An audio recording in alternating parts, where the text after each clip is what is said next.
T.G. Hamilton, who was a physician and an MLA at one time, did these investigations from about 1918 to his death in 1935, but his family, headed by Lillian Hamilton, continued on into the 60s. And so what they did was that they had a seance circle, and they did a series of investigations related to spiritualism, taking photographs of phenomena. They started with table levitations, and they went on to the ectoplasm, which are the most famous parts of the collection.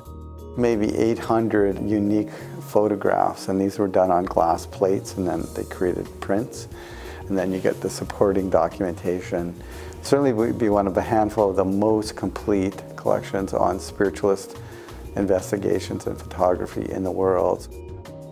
The most interesting records are the ectoplasm phenomena that are photographed. So you have a medium and you have a large white substance coming out of their mouth, and inside the substance there can be what appear to be photographs. These are called extras.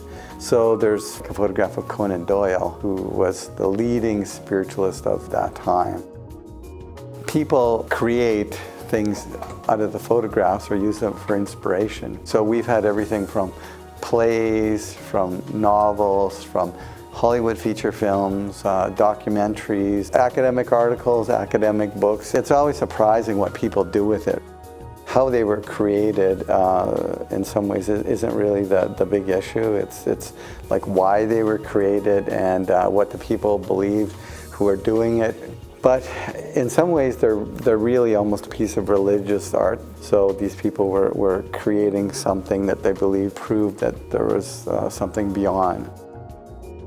When it came into the archives here in the early 1980s, there would be no equivalent collection. And there was, even though the people involved, the archivist involved, was very open to it, there was a feeling that it would make the archives like people would come back and say, why are you keeping things that aren't real in the archives? And there would be a stigma attached. Once we take in a collection like this and we take it very seriously and give it respect and so on, people see that as a safe space for people to donate and realize we're willing to take collections, willing to look at them and take them very seriously.